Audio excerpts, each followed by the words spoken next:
Many salutations to viewers and coins of the vault alike. I am Tatsumari, the self-proclaimed keeper of Maple Story lore. There are many who do it, but I am the only one who does it like me. Tonight, we are getting into doing some writing, and for those of you who are on YouTube, this is something that I've done over on Twitch for a while. So, hold on. Got a thing over here that's not quite cooperating. There we go. That's not cooperating. Cool. Thank you. Thank you very much. For those of you who are on YouTube, I'm still, like I said, I still haven't quite figured out the multi-streaming thing yet, so I'm still working on some settings here and there. So if it takes me a little bit to acknowledge one chat or the other, just be patient. I will figure it out eventually. But anyways, yes, tonight we are doing some writing, and we are going to be working on Maple Story, the novel Legends of Osiria. Or actually, no, we're not going to be working on that. Sorry.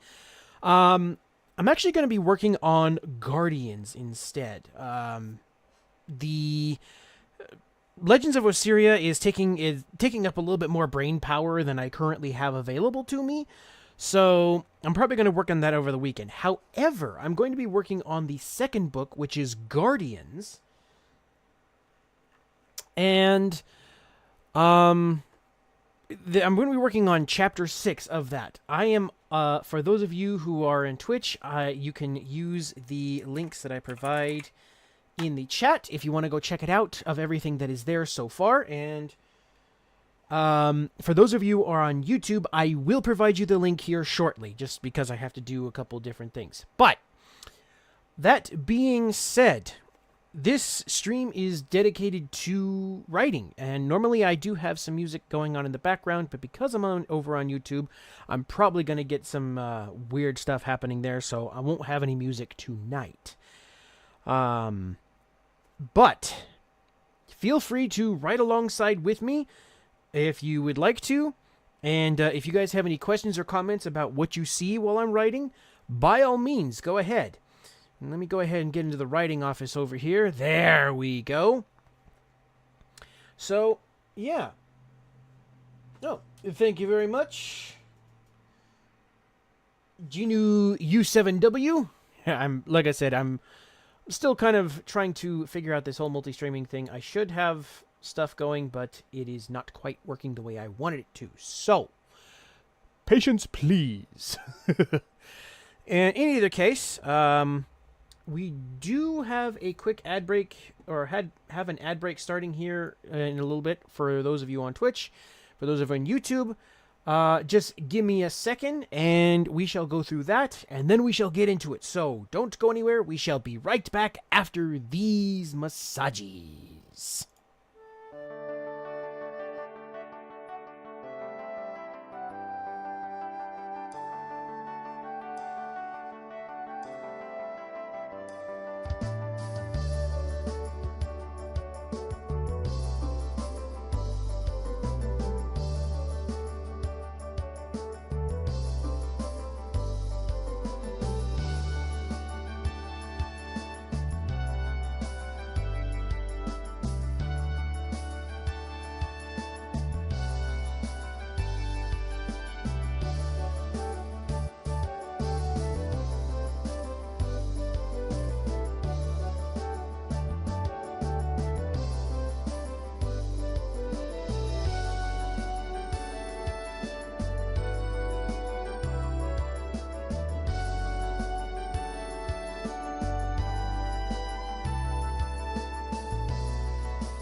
Alrighty, so let's get back into the writing desk over here, or writing office over here. Cool. We got stuff ready to rock and roll. So, with all of, hopefully I got this set up correctly. Yeah, there we go. Something like that. All right. So, let's see. Can I bring it? There it is. Now, for the Twitch audience over here, there are channel rewards that you can redeem and stuff like that. So during this 30 minutes of that timer over there that's on the far side of the screen, you can redeem any of the rewards at any time. However, it'll just take me a minute. During the 30 minutes, I will not fulfill any of them right away. There is a queue on my side to show who redeemed what and when, so that way I can not miss anything. And once the 30 minutes is up, then I'll get to them all in order. So don't worry, I will get to them. Before we get too much into it, I actually need to... Give me a second here. I need to modify exactly what we're editing, because what we're editing here is not the chapter that I want to edit. But other than that, how's everybody doing today? Hopefully your evening, your morning, your whenever time it is for you is going well. Well, of course it is. You're here with me. All right. We want this. Yes.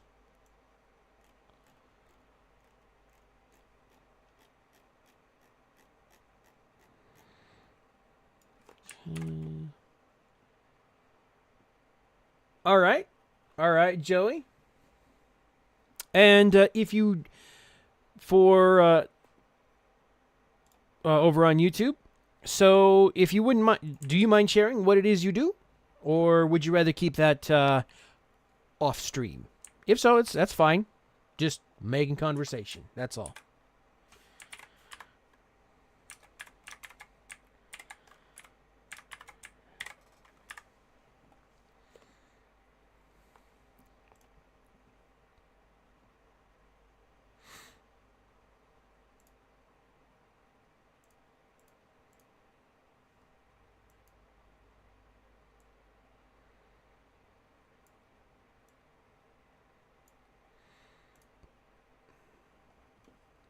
Okay, so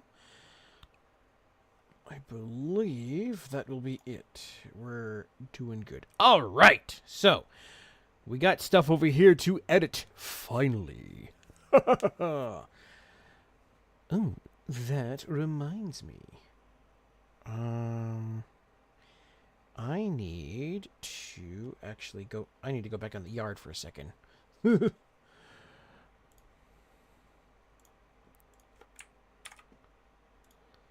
All right, so... so many things. All right, here we go.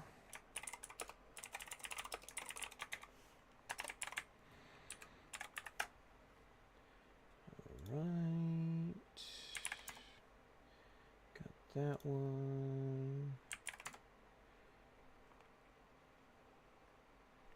That one.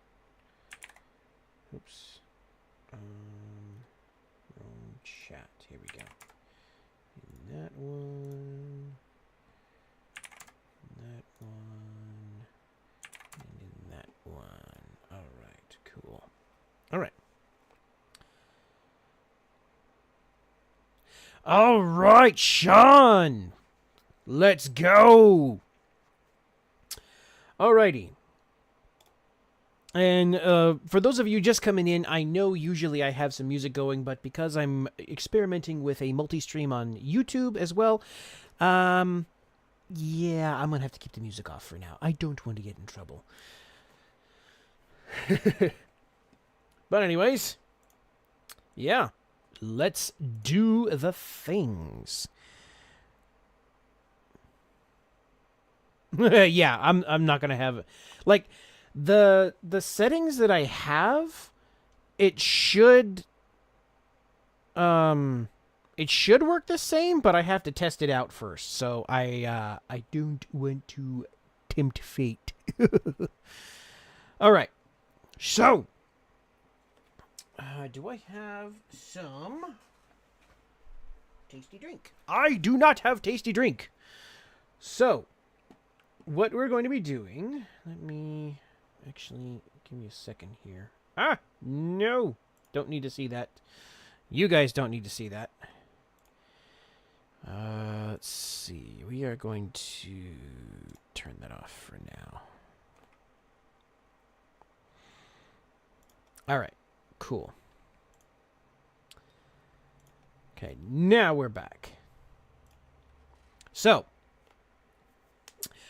finally, we're coming to the point where we're going to do a stretch of 30 minutes of writing. So, be sure and get your keyboards ready.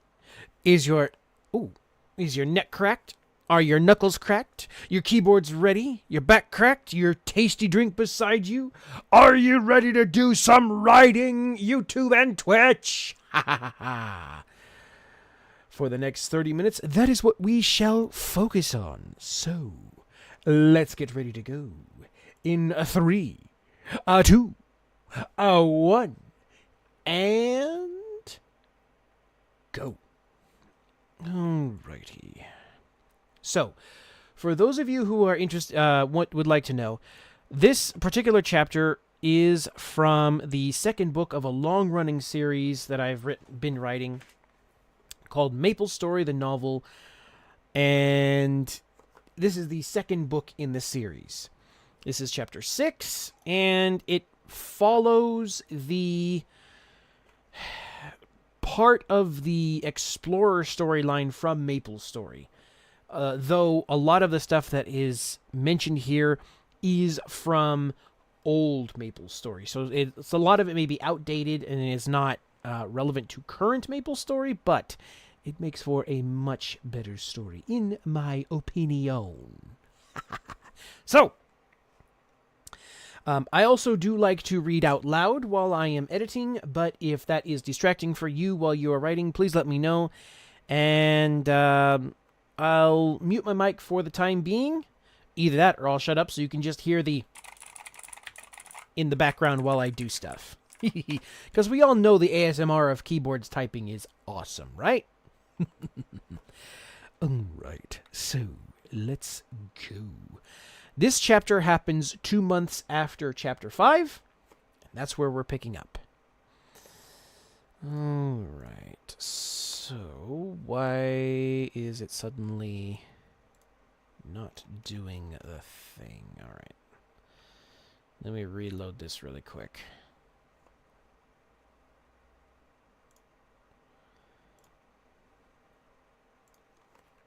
There we go, that's what I wanted. Alright.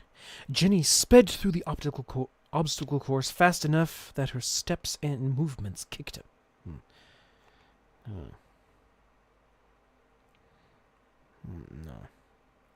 Fast enough that a trail of dust followed her. Her arms and shoulders glowed with a dim aqua light, enabling her to fire arrows with blinding speed, pinning unsuspecting jumping orange mushrooms to the surrounding trees and reducing walking stumps to splinters. She skidded to a stop when the course came to a dead end with a wall of trees and thick bushes.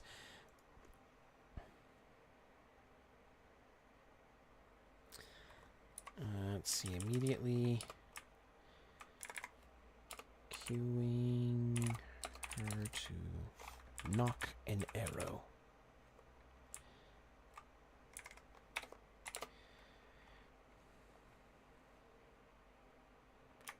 Her eyes twitched from side to side, listening for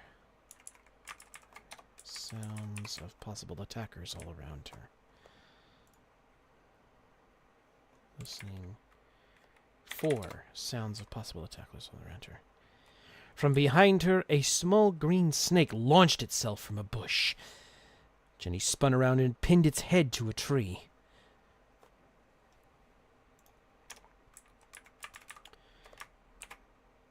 Walking stumps began melting out of the nearby forests, creaking and snapping as they walked. Jenny reached for her crossbow and fired a spear of flaming aqua light into the ground. It heaved as dozens of bolts shredded through their wooden bodies.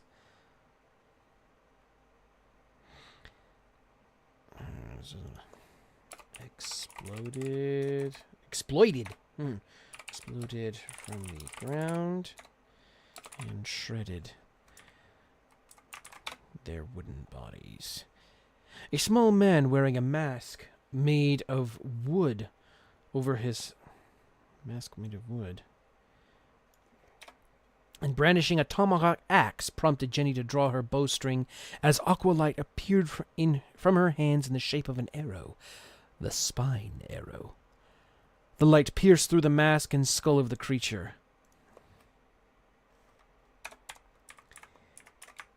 It let out a squeaking growl as it fell to the ground before fading away as blue dust.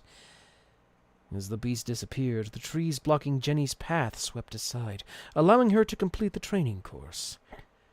Over the past 2 months, Jenny had become a well-defined young woman. Her usually jaw-length hair now came down past her shoulders, which also took on a green tint. No longer was she the slim, athletic track runner from Ohio. She was now a toned and deadly archer.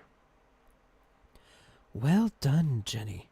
You have performed your training much better than I could have hoped," Athena called. Jenny smiled with pride as she slung her bow over her shoulders and hugged Athena. "Thanks, Mom. Never thought I'd get the hang of using the emerald crystal," Jenny said, holding up her hand where an aqua-colored mist hovered in her palm. From behind her, Aran and Lillian jumped down from the trees where they had been watching. "I, too, am very impressed, Miss Jenny. I am a bit confused about why your power is not completely green," Aran asked. Jenny looked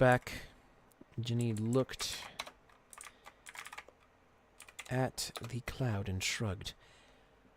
"I'm not entirely sure. Might be because I'm accidentally using a bit of mana when I use the crystal's power. It might get better over time. It's still a little new to me," she answered. "Okay, I see." Aran nodded before reaching into his knapsack where he pulled out a paper package for Jenny. "This is a gift for completing your training. The Huntress armor. It will help you on your journey." Jenny reached for the package and pulled the twine ribbon away to reveal the black and gold armor within. A new bow is waiting in the equipment shed." Lillian smiled broadly as Jenny ran to it. Seeing the name Raiden written across the arms in gold leaf and a new crossbow, the mountain sitting on the floor. When she came out of the dressing room, she resembled a huntress even more than before. The snug-fitting top accentuated her curves with a one-sided bikini over her chest. Over her shirt. Bikini top. Over her shirt. No.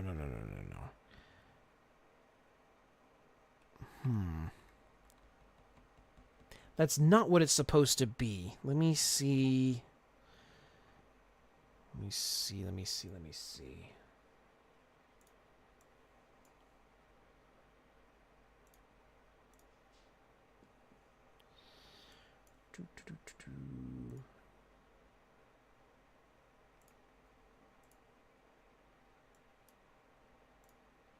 Oops.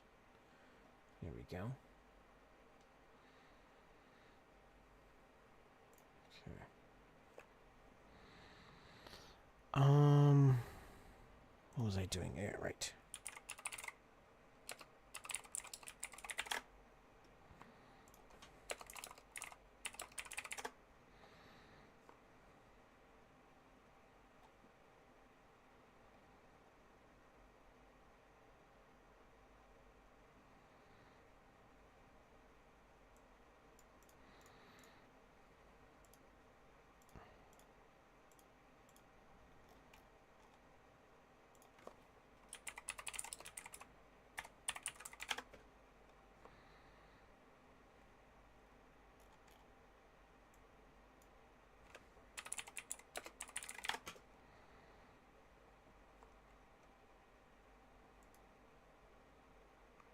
Okay, hold on.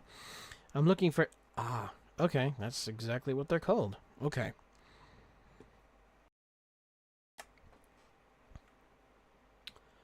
Alright, so I was looking for something called a chest guard. I wasn't sure that's what it was called.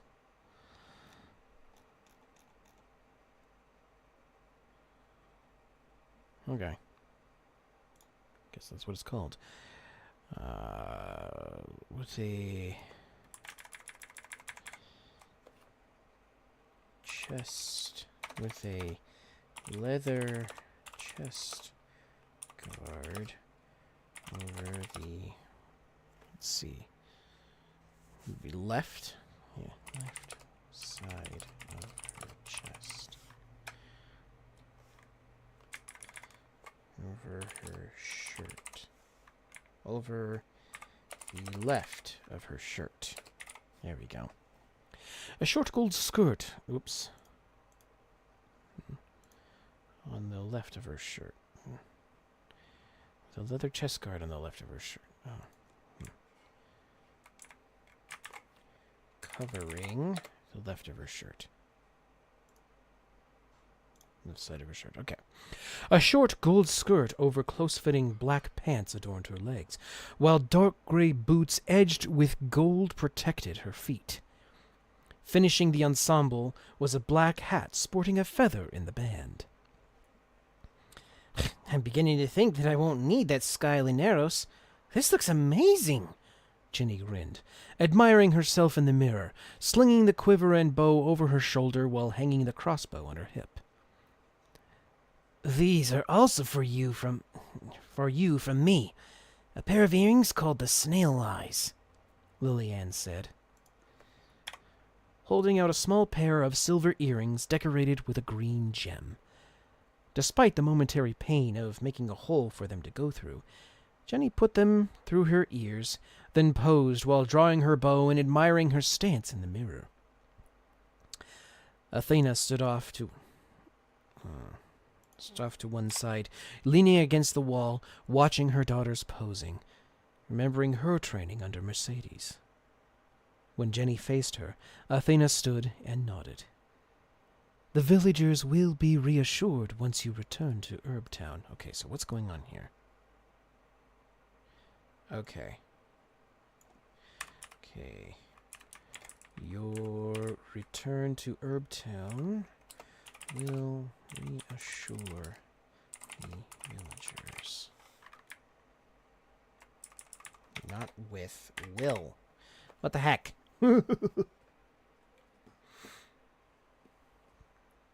Actually, hold on. Give me a second here. I need to kind of do a little bit of repositioning. So give me just a second here. Let me pause the timer for the moment.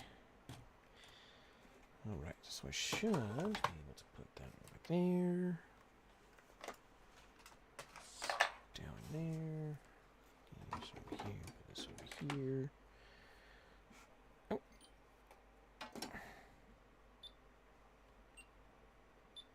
There we go. You should be able to...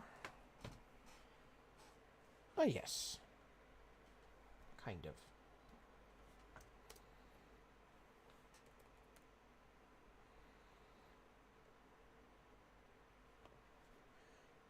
Oh, yeah, I guess I can. Okay.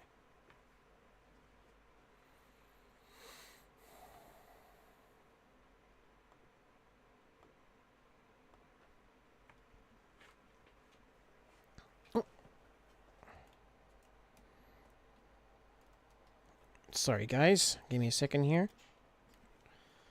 There we go. I got all kinds of things over on my side.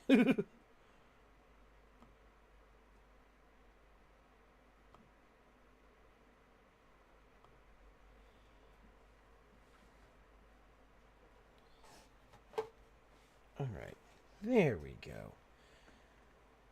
Alright, now I should be able to be a little more efficient with what I'm doing. At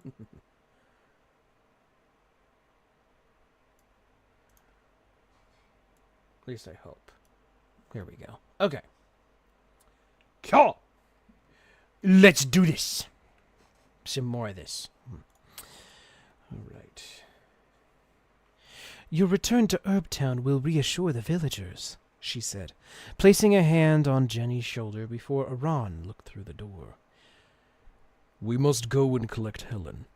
She should be finishing the last of her training at any minute, Aran stated, as the four of them began running through the plains toward the thick forests of Elenia.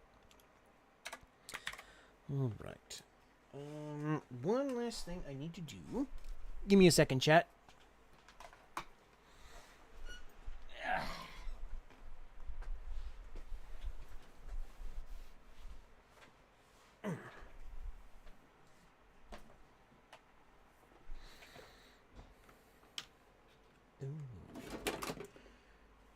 Okay, give me a second.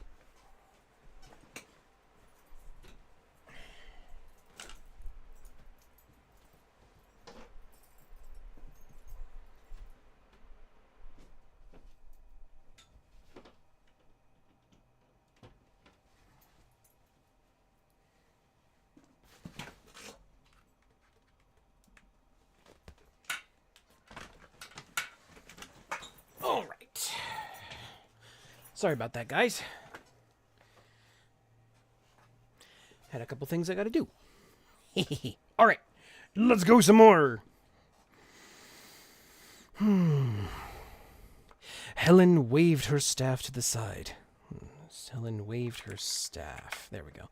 Casting a fire spell that roared through branches, blocking her path and obliterating them like paper. The smell of rotting wood wafted into her nose as dark walking stumps came lumbering forward, shooting tiny roots from the ground toward her. Shooting tiny roots toward her. There we go.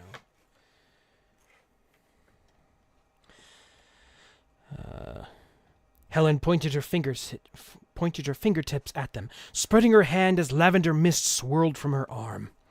Streams of lightning... Okay, apparently I misspelled that. Shot down at the stumps. Shot down at the stumps, burning them to a crisp and spreading burnt splinters everywhere. Above her, a giant green spider hung down from its web, waiting for any prey to wander into its sticky silk. Helen hadn't recovered from the spell she had cast at the walking stumps and collided in... Hadn't recovered from the spell...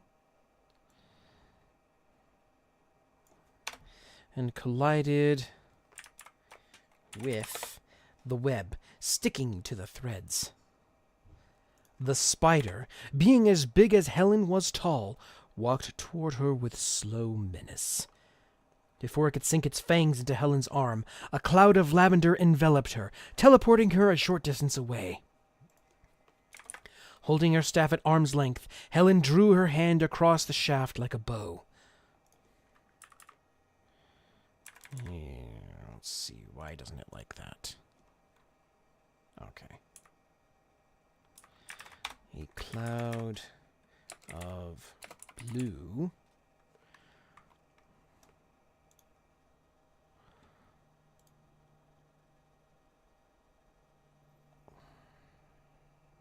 Okay, let's see. Has a cloud of blue plumed from her hand. A cloud formed a giant bow. A giant bow. The arrow in its sinews, glowing with divine light.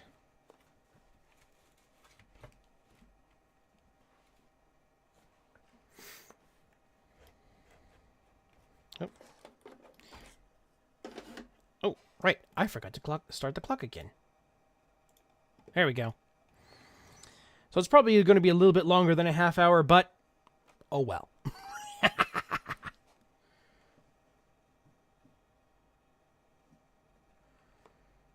Okay.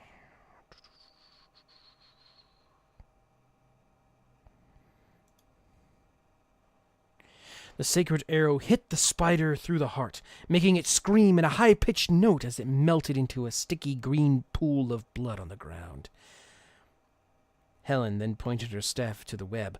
Cold air billowed from the head, freezing the silk and allowing her to break it into thousands of tiny shards. No sooner had she broken the web than a pack of boars charged at her. Helen drove the end of her staff into the ground, making seal movements with her hands and fingers. She touched a pouch on her belt and pulled a small drop of poison out, inflating it like a bubble until it burst, causing its vapors to fall over the pack. They instantly stopped and began to convulse, allowing Helen to cross the finish of her obstacle course while holding her breath, just as Aran and the others arrived where Grendel stood. Jenny almost didn't recognize her friend. The girl she had known now only existed in her facial features. Helen's red hair had grown, cascading down to the middle of her back in luscious locks that had turned a light shade of lavender. Meanwhile, her bright eyes seemed to house a strange, powerful light deep within them. Despite the changes both had gone through, they still ran and hugged each other upon meeting gazes. As their eyes met. Okay. Jenny, you look so different. You look good, especially with that outfit of a new bow of yours, Helen commented, running her hand over the green and yellow bow. I could say the same for you. I almost didn't recognize you, Jenny answered, motioning to Helen's now more notable figure. You're not so bad yourself. It looks like you've been able to control the emerald crystal a bit. Yeah, but not much. I'm still using mana at the same time for some reason, Jenny said, holding up her hand where an aqua-colored cloud appeared. Helen looked it over, narrowing her eyes as she thought. Are you thinking of the crystal's power as something to add to your mana? Let me see. Add to your mana? Helen asked, watching the cloud more closely. I guess? I haven't really given it much thought. My mom said that controlling it was like controlling mana, so that could have something to do with it. Helen shook her head, holding up her hand as an intense violet cloud appeared. Holding up her hand, where an intense violet cloud appeared. Controlling the crystal's power is the same, but tapping into it differs greatly. It's a separate energy altogether, she explained, the cloud of energy in her palm making Jenny's skin itch with static. That's easy for you. Most of your magic is based on mana manipulation. See, okay. It's not as hard as you think. It just takes some practice. I started by using mana and crystal power simultaneously, but Grandpa gave me some tips on how to single it out.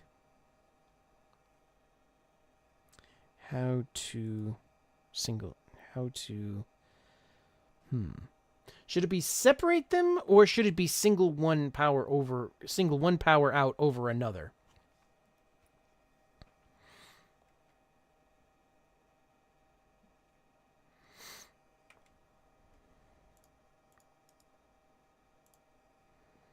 What 16? What's up?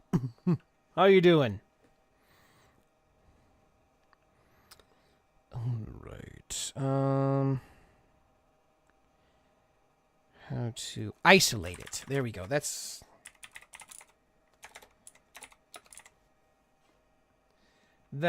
is kind of what we're after. Helen explained. Until Grendel cleared his throat, making Jenny back up a bit so that he could speak to his granddaughter. Okay. Hold on.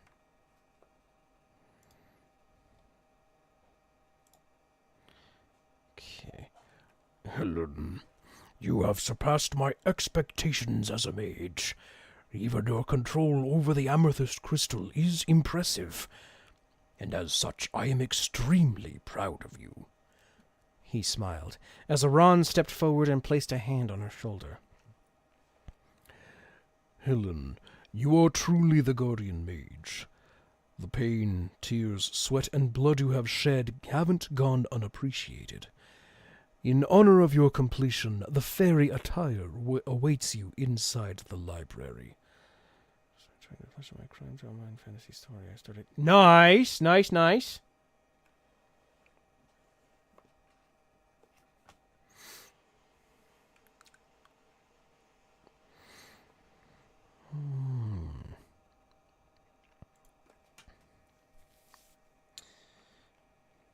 With the news, or with that news, Helen teleported away to change while Grendel, Athena, and Aran stepped away from the area.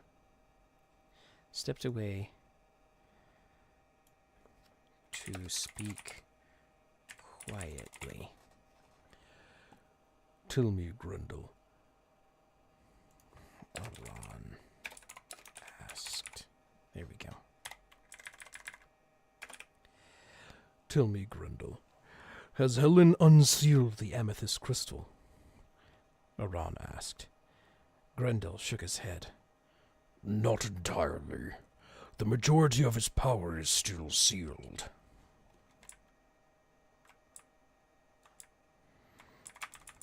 Okay, the majority remains sealed. The majority remains sealed. Oops, hold on. As Helen said, I showed her a few pointers, but she has figured out the rest on her own. Aran nodded in understanding, turning to Athena. And what of Jenny? It appears she hasn't been able to gain as much control. Have you taught her how to use it? I taught her how to use it.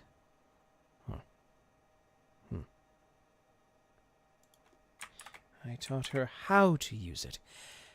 However, she has often expressed that she cannot yet distinguish the differences between her mana and the emerald crystal's power. Ron sighed, putting his hand to his forehead with an uneasy grin. I don't like to be the pessimist in this situation, but the power of the crystals won't grow until they are unsealed. Can't you unseal them yourself? Ron pressed. Looking at Grendel. That would be unwise. What? Grendel answered. While we masters wielded the crystal's power, I placed the nearly unbreakable seal on them. I placed an unbreakable seal on them to prevent its emergence in the other world. That power has now passed on to these children. In doing so, not only has the power changed, but the nature of the seal as well. So releasing it could prove deadly. When the time is right, the seal will break.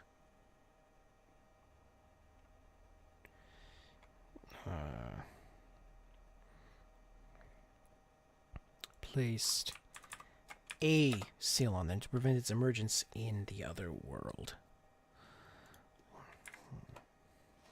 Okay. Ron crossed an arm over his chest and rested his chin on his fist, dropping his shoulders until Helen returned. Jenny and Lily Ann could only stare and wonder at her transformation just by changing clothes. "You look so much more like a mage now." "You look so much more like a mage now, Helen." Lily Ann grinned as she handed her a beautiful pair of teardrop-shaped plates of onyx, centered on a chip of amethyst called the Dark Shards. Since Helen already wore earrings, she quickly changed them for the prettier ones as Grendel lowered a ring of gold onto her head. "I'm almost jealous," Jenny smirked, helping her put on the earrings. "I have already spoken to Dark Lord and Olsen. They will meet us in Perion, where we will collect Matthew and Jack," Aran announced. Helen looked around at her training grounds then remembered something and teleported away. A moment later, she came back with her old clothes from Ohio in her arms. "Why are you bringing those? We don't really need them anymore," Jenny asked. "It's something to remind me of home," Helen answered, teleporting after the group as they sped off to the mountains in the north. Even from their vast distance, they could see dust and smoke rising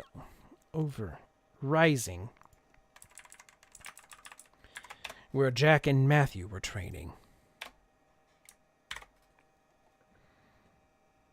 Matthew's great sword. There we go. Matthew's greatsword rang loudly as 4 unsuspecting walking stumps split in two. Jack jumped over him with bright crimson fist drawn back as Matthew reached for the sword on his belt. The connecting punch obliterated the charging boar. Dust and a few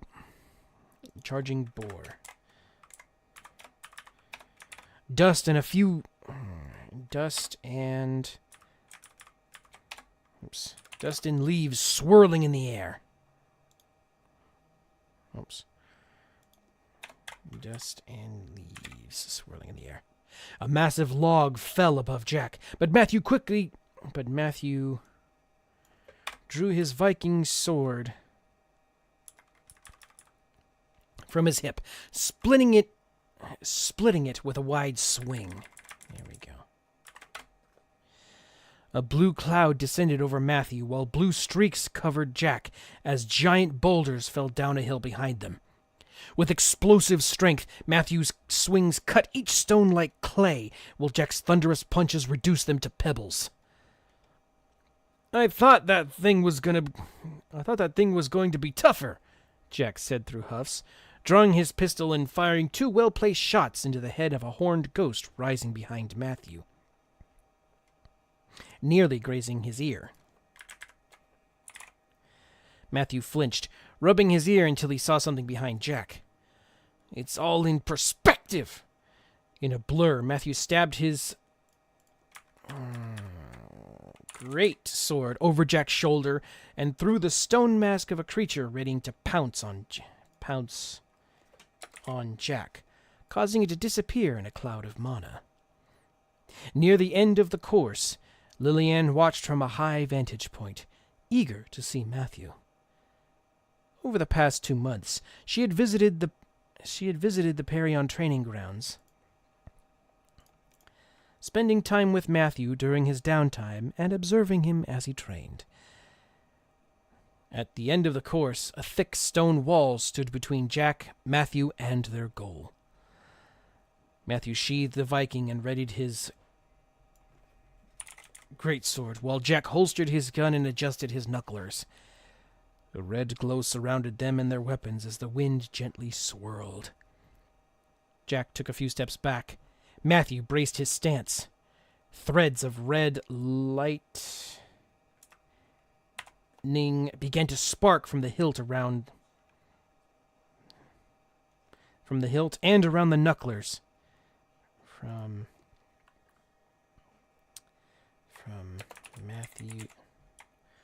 the hilt of Matthew's sword and around Jack's knucklers.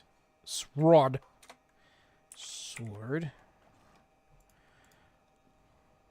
Knucklers.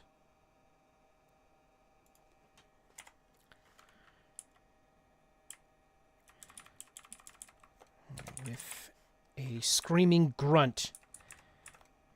Jack.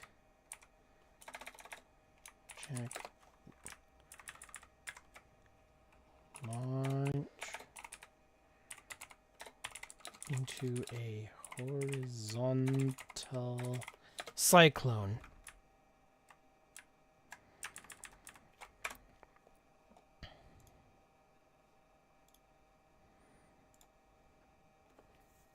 Matthew drove his sword forward as Jack passed him.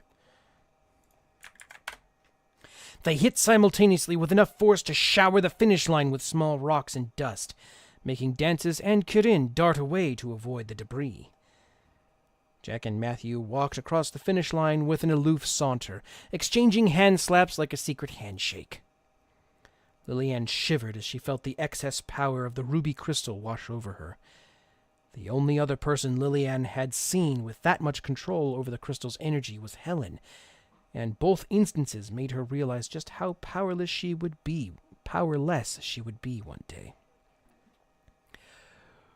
What do you think, Lily? Aran asked. Lillian jumped in surprise, unaware of Aran's coming up behind her. Dad, I told you never to call me that. I'm not a little kid anymore, Lillian blushed, turning away, hoping he hadn't seen her intensely staring at Matthew. Aran chuckled until he felt something appear behind him. Spinning around, he drew his halberd Maha from his back, expecting to see a troop of Black-Winged soldiers. Instead, he saw Olsen and Jin jumping down from where Matthew and Jack were standing. Olsen wore a red, close-fitting shirt with a golden-colored male sleeve.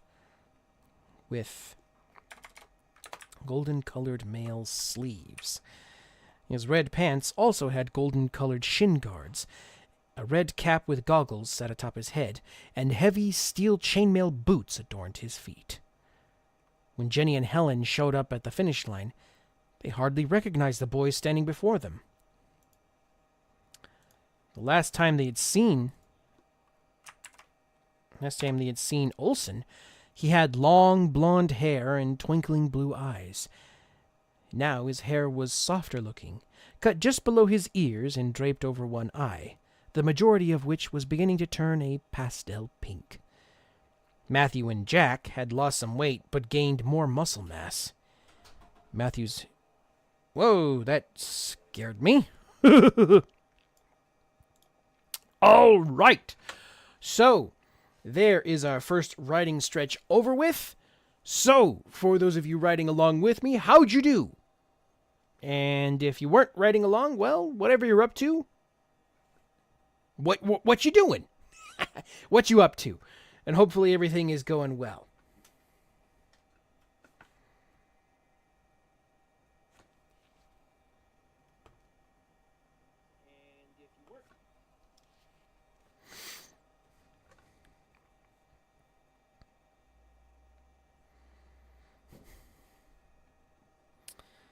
All right, so I need to take a quick break so I can go get a bottle of water because my throat, my mouth, and everything else is beginning to dry out. So I will be right back. So don't go anywhere. I shall be right back. It's not an ad break. It's just a be right back. So don't go anywhere.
There we go.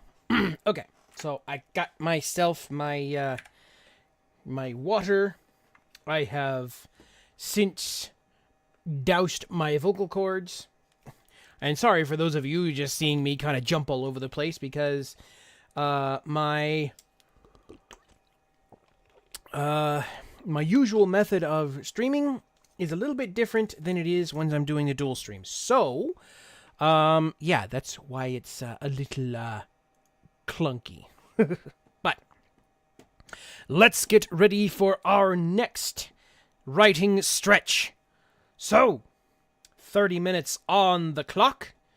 Knuckles cracked. Neck cracked. Back cracked. Keyboards ready. And let's get ready to go in a 3, a 2, a 1, and go. Alrighty.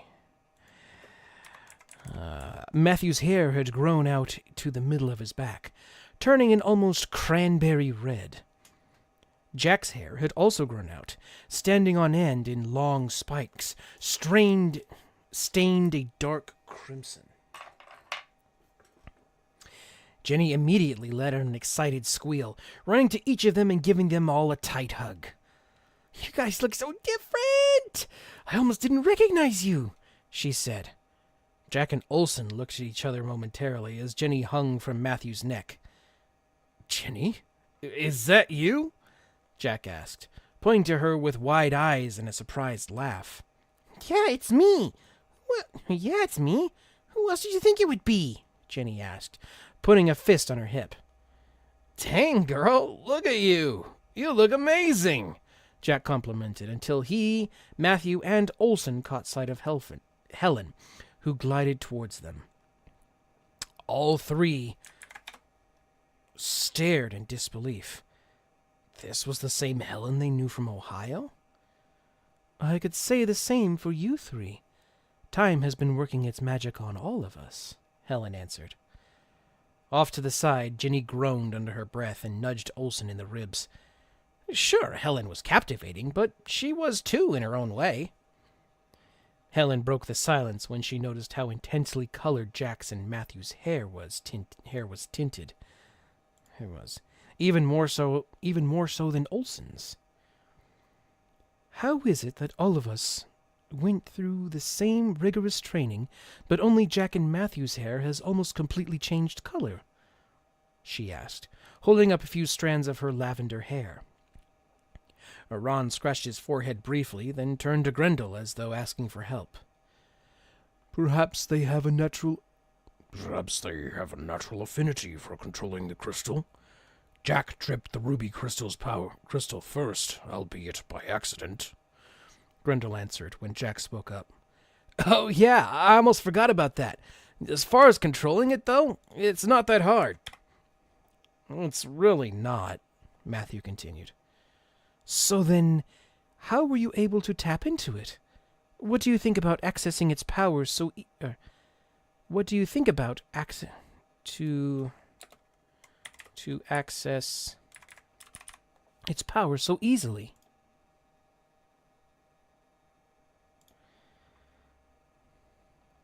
Helen asked. Matthew and Jack looked at each other and shrugged.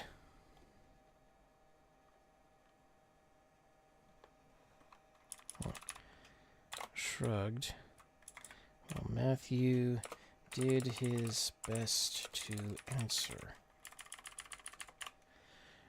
"I just use it. I don't really think about it too much, anything in particular." "Being a bit of a brute can do that," Olsen answered with an edge in his voice. "Hey, calm down there, hotshot," Jenny said, patting his shoulder with the back of her hand. "Sorry, I didn't mean it that way. I meant that Jack and Matthew's fighting style requires less intensive thought. Perhaps that is what allows them so much greater control." Helen looked over to Olsen, noting that the patches of hair with color were almost as saturated as Matthew or Jack. As Matthew's or Jack's. "So then how did you accomplish your control?"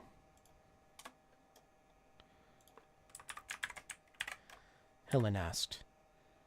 Olsen crossed his arms, looking over to Jin with a bit of a subtle... Olsen crossed his arms, looking over to Jin with a bit of subtle malice before answering. The crystal's power isn't so much another form of energy as it is an extension of your person. It's always there, just not something one is aware of, like a person following you from a distance. Jenny nodded, trying to compile all the methods she had heard for controlling the crystal's power. Athena thoroughly taught her in mana manipulation and provided extensive lessons in controlling the emerald crystal. But Jenny simply couldn't wrap her mind around keeping her mana separate when using the crystal's power. These new perspectives might give her the boost she needed. "So, did any of you have to fight off Black Wings?" Jack asked, removing his knucklers and grabbing a nearby towel to wipe the damp dust and sweat from his face.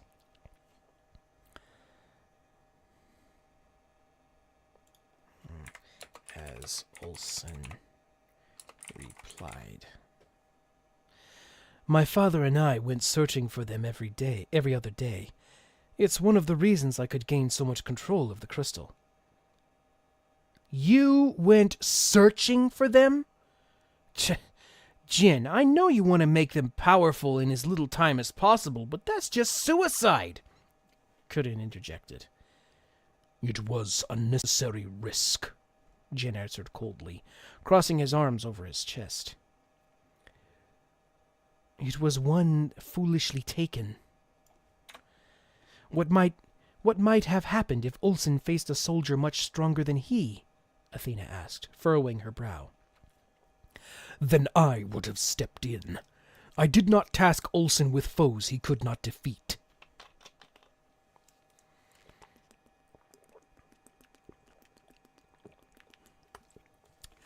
"I must agree with Corinne and Athena. While the task of coming here meant that facing the Black Wings was possible..." Facing the Black Wings was a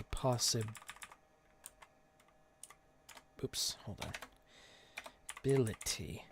"At least the training grounds would have assisted them. Leaving the grounds in search of the Black Wings was much too big a risk, especially without the training they now have," Dances interjected.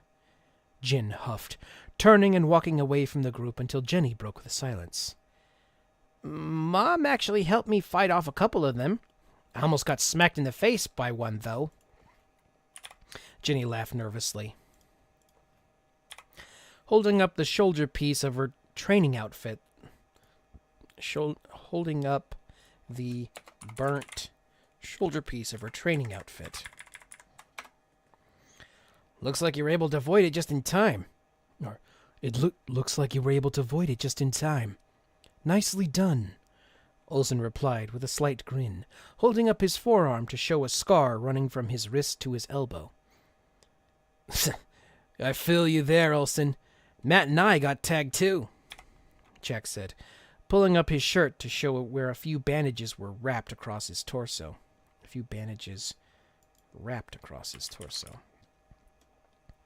Matthew tilted his head to the side, revealing a scar on his neck just below his jaw.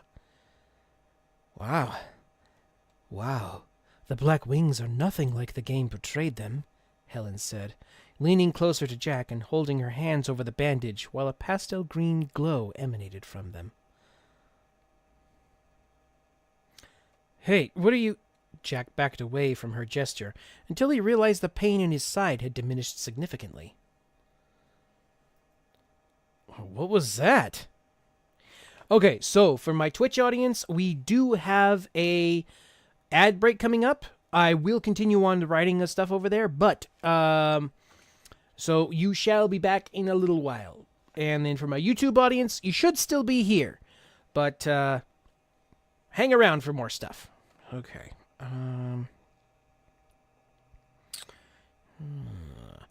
I think it was heal. I think it was heal. The first spell a cleric mage gets on the first job advancement. What happened to you anyway? Olson asked as Jack took off the bandage while Matthew explained. About 2 weeks ago. While we were running the course, I was behind Jack, trying to catch up when a fireball hit him. I kept the Black Wings mage too busy to cast another spell until Dad and Corinne arrived. You two need to work on your spatial awareness. Doing so would have prevented this from happening. I can show you how after we return to Herbtown, Olson said, crossing his arms and lowering his brow. Jack glared at Olson, a smirk turning up the corner of his mouth as he shook his head until Matthew remembered their training completion gifts.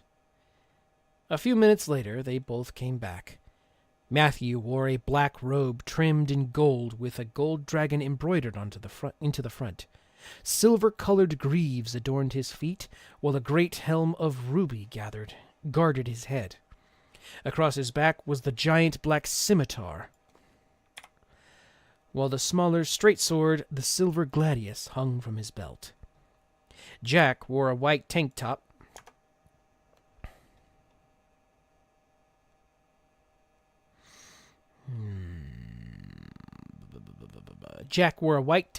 with a handkerchief around his neck, loose-fitting brown cargo pants, and sturdy leather shoes. A seaman's hat was on top of his head, while the leather bracers on his forearms accented the primes he wore. On his hip hung the larger Cold Colt pistol, displaying silver scrollwork down the length of the barrel.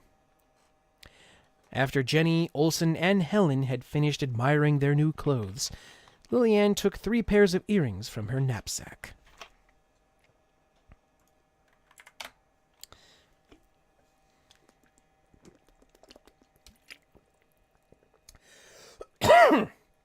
Sorry about that, guys.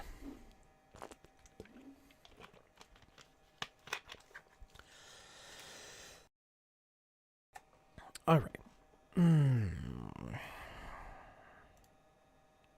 Oh, that's why it's... okay. She handed Olson a set of amethyst plate earrings, then quickly gave Jack a pair of rare red emerald earrings. When she came to Matthew, she took his hand, placed the same red emeralds in his hand along with a small piece of paper, and closed his hand over it. Take these gifts from me for finishing your training, she said, her cheeks flushing at the feel of Matthew's hand in hers. After a moment, Lillian was suddenly very aware of how tall she was compared to him, standing almost a foot taller than him. Matthew's heart skipped a beat when he looked into her eyes. Flashes of his dream on the ship came to mind, and he recognized her face as the girl in it. And he remembered her being the girl in his arms covered in blood. Matthew was about to say something, but she quickly backed away as the masters gathered them to one place, so Aran could speak to them again. Your training thus far has been preparing you for what lies ahead. Things may seem easy now, but trust me, they will only get harder. To protect you on your journeys, I have one final gift for you all, the Gaia Mantles. These mantles... Minerva created these mantles using powerful magic and hid them deep within the caves of the mighty Zakum. Reaching into a second knapsack, Aran pulled out an elegant black cloak, unfolding it and letting it sway in the breeze. Lady Helen, I give you the ebony Gaia Mantle of Shadows. This mantle will guard you and any it covers from any magic cast upon you. The stronger the magic, the stronger the resistance. Some ancient writing on the hem of this mantle holds a powerful spell to use against any foe. Decipher the writing, and you can wield its power. Helen accepted the heavy cape as Aran fastened it around her shoulders and pulled another from his knapsack. Master Olson, I give you the Crimson Gaia Mantle of Fire. This mantle will protect you or anyone it covers against any sort of fire, even against the relentless breath of Horntail. Use this cape well, and it will afford you the power over fire, allowing you to bend any flame to your will, and even bend any flame to your will.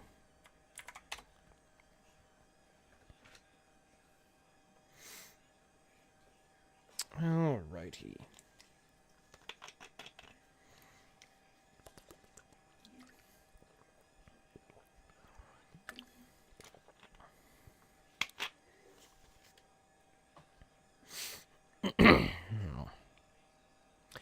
Olson stepped forward, clearing his throat a bit as the warm cape was draped over his shoulders and fastened in place. To Miss Jenny, I bestow the Azure Gaia Mantle of Water. This mantle can calm any storm and will defend you or anyone it covers from any water or wind-based attack. Listen to the waters and the power flow within this cloak, and you will unlock its secrets. Jenny almost seemed like she would... Jenny almost... The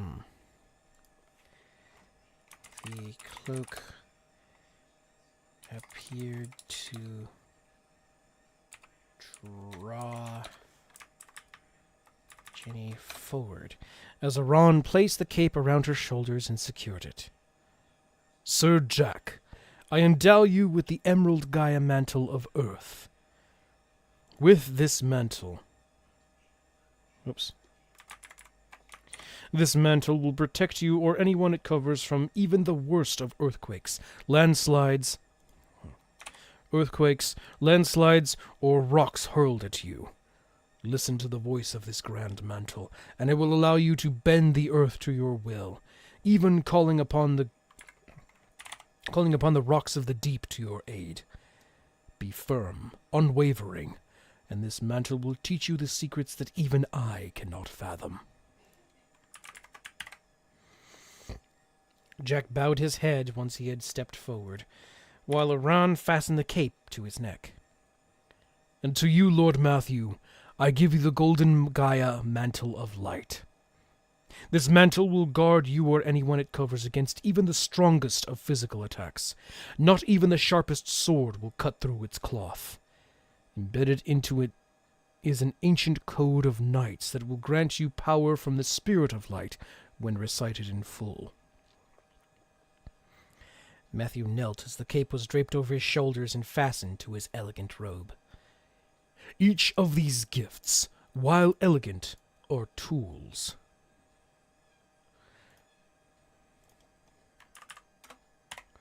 Use them wisely.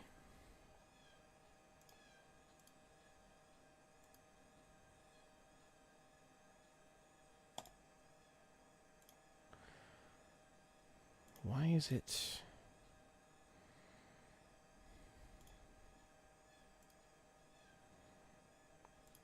telling me that's... Use them wisely, and you will be the greatest heroes this world has ever seen, greater than even my companions and I. The five admired one another's capes as they followed the masters toward Elenia, when a musty, sweet smell began to permeate the air. The ground quivered, making pebbles around them jump and shudder while a low rumble echoed toward them. "What is that?" asked Olson, drawing his dagger to the ready while trying to find what caused the vibration. Okay, give me a second here. That was a creature I thought had been dealt with many years ago, Athena whispered. What? What? Jenny asked, drawing her bow and nocking an arrow. That is the very first of beasts we eliminated from from Osiria, the Slime King, Dances answered, grinning mischievously as he remembered what he and the other masters had fought before leaving for the world of Earth. The five of them looked at each other before Matthew spoke up. You mean the Kerning City Party Quest boss? Aran raised an eyebrow as he looked to Grendel, who nodded. Yes, him.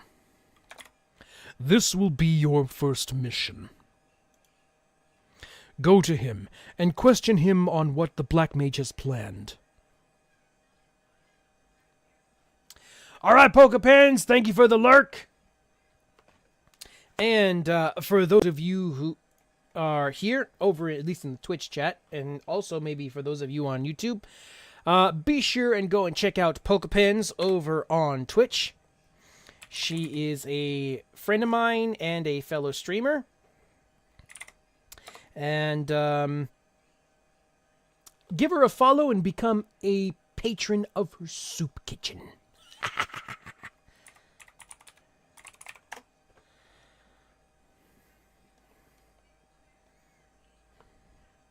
And for those of you over on YouTube, how are you doing? How's stuff going on over there?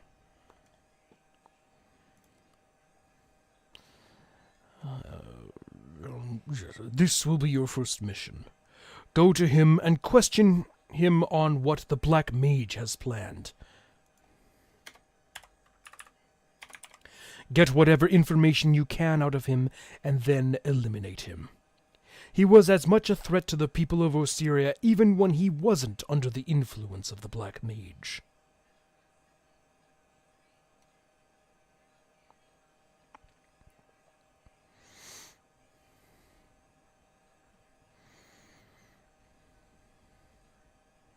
Wait, that doesn't... He was as much a threat to the people of Osiria. He was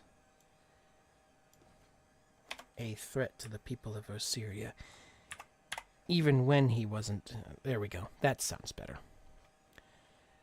When Jenny spoke up, Helen put a hand on her chin.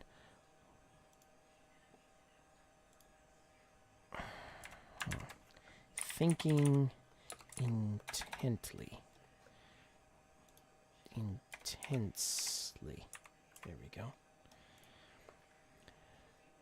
If the Slime King is the same as the... If the Slime King is the same one we are familiar with, then wouldn't leaving him alone be just as effective? Helen asked. Aran looked puzzled and looked to Athena for an answer.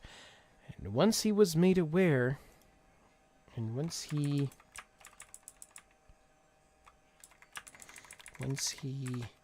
knew what these five knew, he better understood Helen's hesitation. Grendel interjected. The world that you knew is not the same as this world.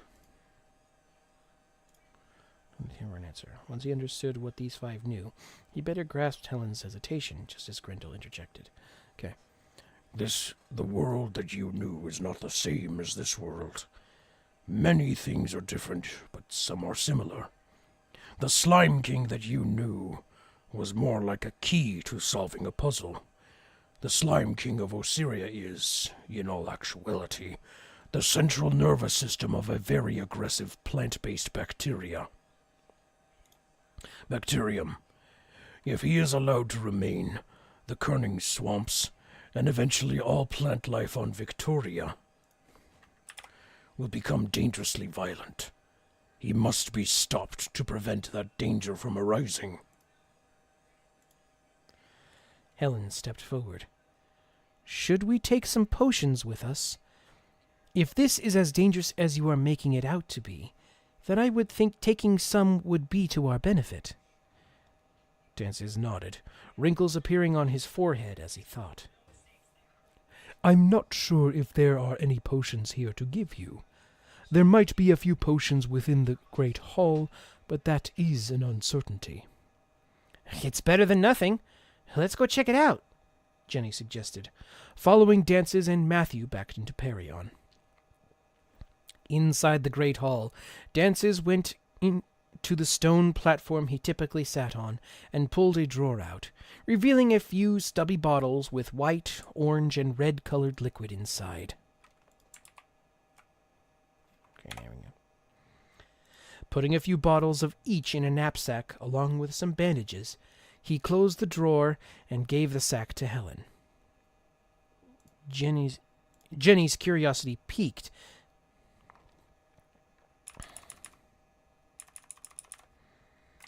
Looking into the bag to see a rainbow of color, but lowered her brow. But furrowed her brow.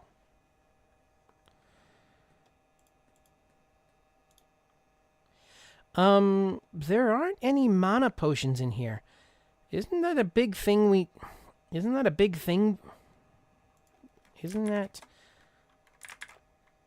thing we'd need? Corinne chuckled and held up a stubby bottle of blue liquid. In the game you're used to, you can either wait for your mana to regenerate or drink a potion. Here, though, mana restorative like this is something only to be used as a last resort. If you use mana restoratives too much, your body will eventually become reliant on it, and it will no longer be able to make its own mana.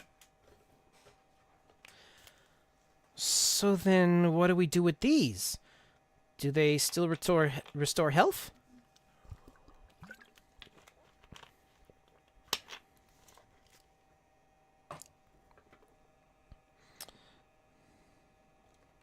On them. So then what do we do with... So what do these do? Do they still restore health? Jenny asked, uncertain whether her questions had an answer. No, these potions actually assist your body to heal in certain ways. This white potion will help your body heal from cuts, broken bones, and even bruises. The orange potion boosts your immune system and speeds up your energy recovery. And finally, the red potion will help you recover from any blood loss. Wait, blood loss? How dangerous do you think this fight's going to be?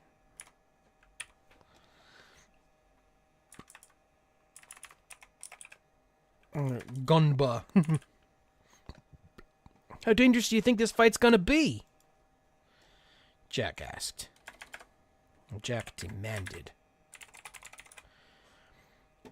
It's just a precaution.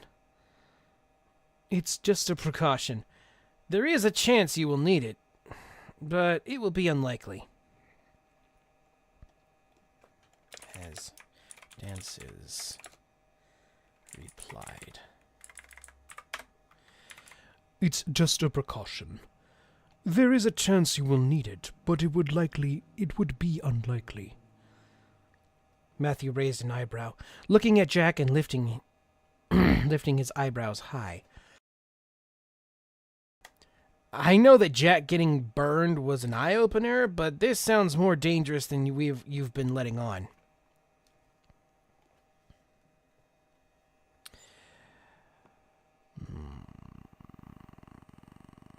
Jin came forward, drawing his dagger and looking over the blade. Yes, this is much more dangerous than you have faced thus far. You will be leaving the helping magic of the training grounds. You will be facing a creature many times your size that can and will hurt you. You will also have to kill. So then, what have we been fighting against for the past 2 months? Jack asked, realizing that he hadn't seen even one of the creatures he trained against even bleed, which Grendel answered. The training grounds provide creations of creatures using mana. These creatures replicate the physical attributes to prepare you better to face the real creatures. So all we gotta do is get into the swamps and get rid of this thing. Easy, just like the game, smiled Jenny, until Matthew answered. Jenny, this isn't a game. This is real.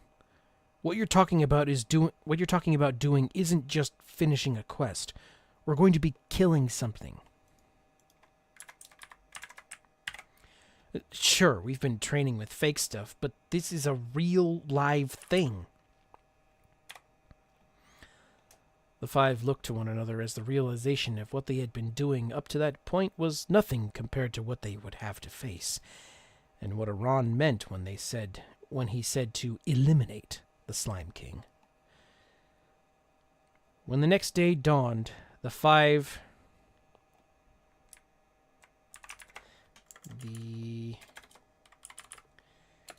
masters instructed the five to meet in the southwest part of Lythe Bay once the Slime King had been defeated.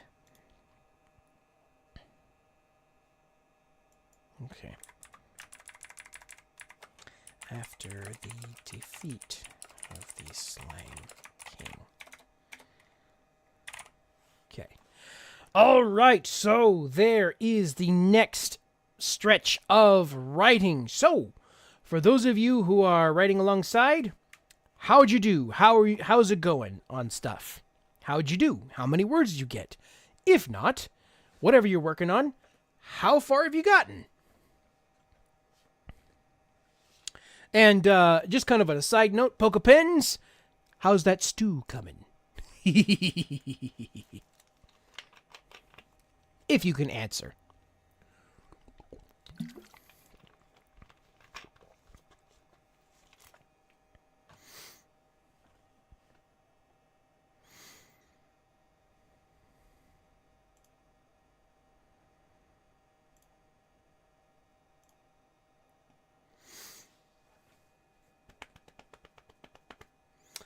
Alrighty.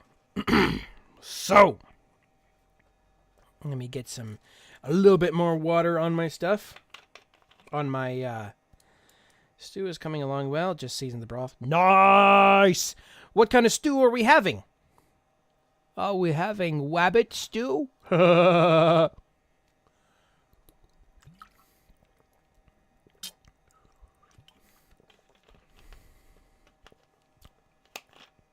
Wabbit twax.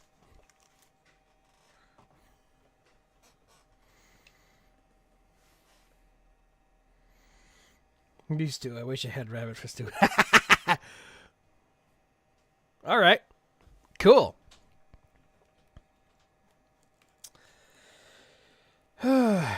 Anybody else? What you up to? How's stuff going for you?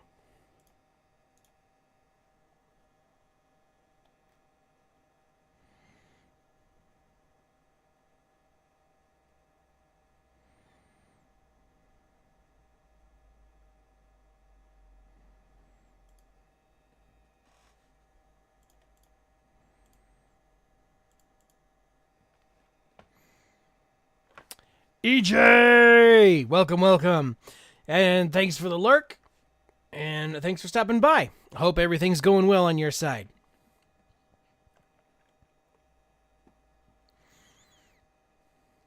Alright, let me check something really quick.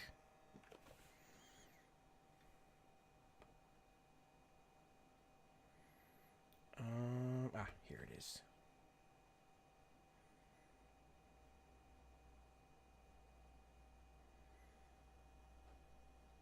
Okay. All right.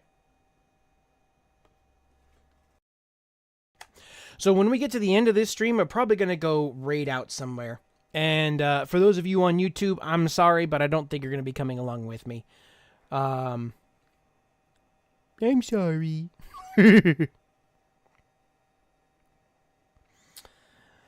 Okay, so let's get ready for what will probably be our final stretch of the evening. We get 30 minutes on the clock. We got our tasty drink over here. For me, it's water.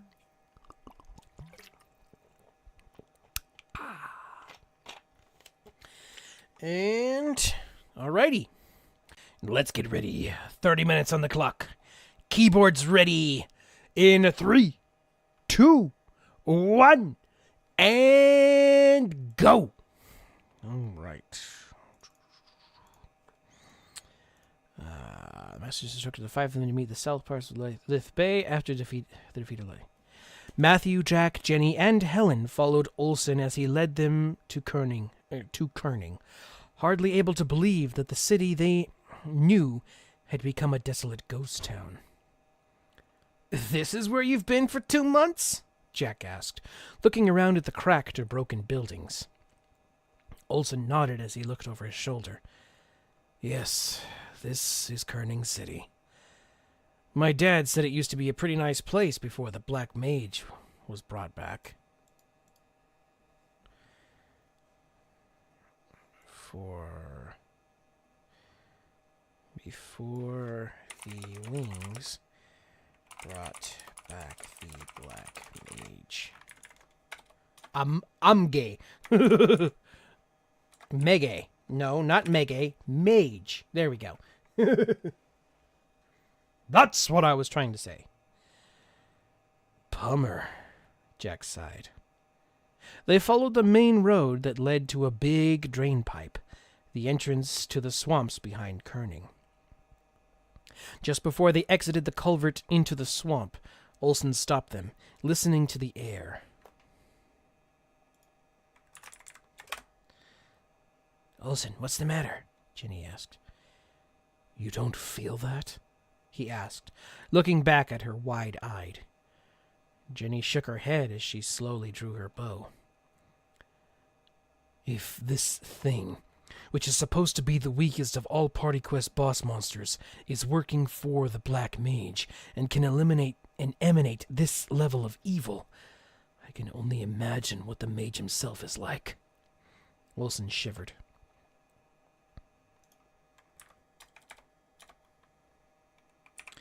As Olsen moved forward, Jenny began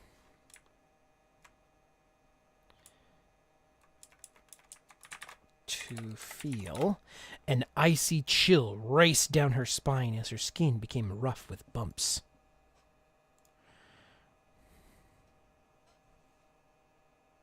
Jack, Helen, and Matthew also felt the chilling cold as they neared the end of the pipe that seeped into their very beings.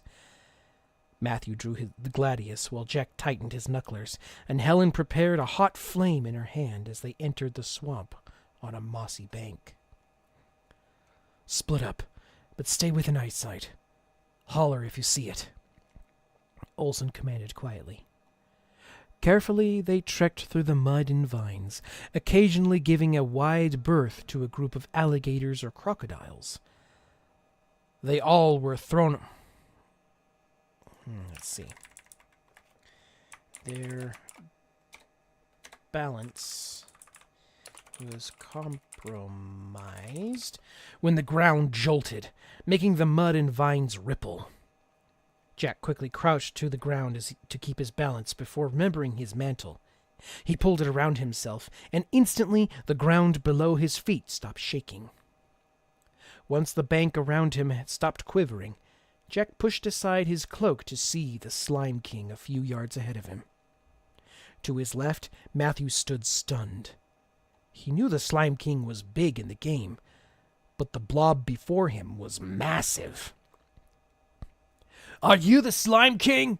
Jack shouted as he widened his stance, his fists flaring red in preparation to attack.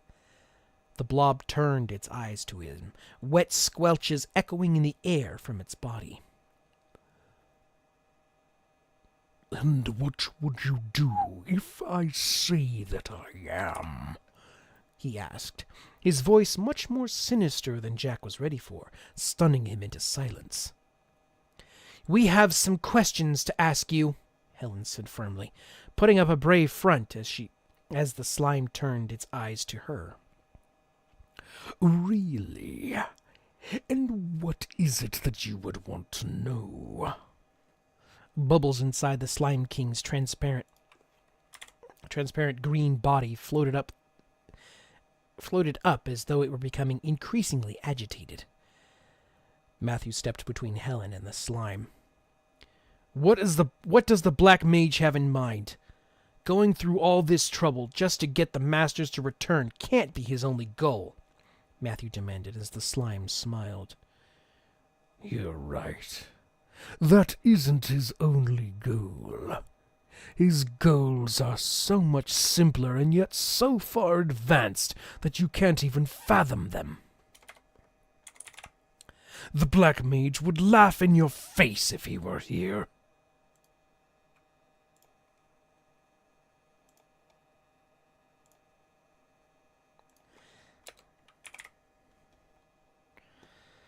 Okay. Olsen landed next to the slime as something black flashed in front of Matthew. A slit in the Slime King's jelly-like skin appeared, and the cut began to ooze thick green liquid. We aren't here to play 20 questions, you snot drop. What is the Black Mage planning? Uh-oh.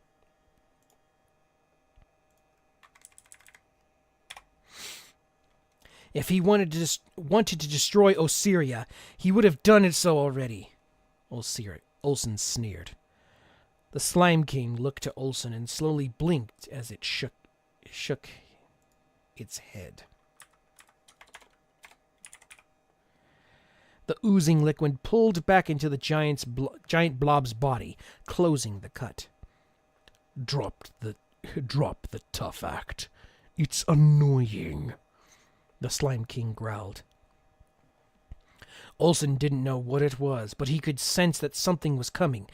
Something big and painful. Get back! Olsen shouted, throwing his hand down to draw two shuriken and turning to face the incoming threat. From the trees around them, thick vines shot down. Olsen unleashed her fire spell, turning the vines to ashes. However, Jack was hit in the chest, throwing him under the water. Jenny's right shoulder.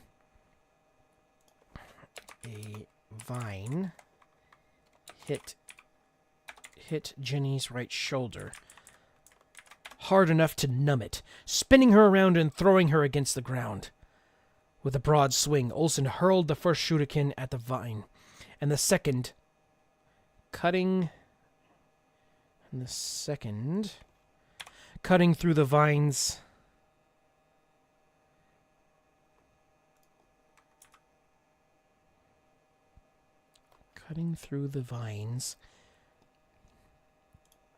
Aimed for Jack and Jenny.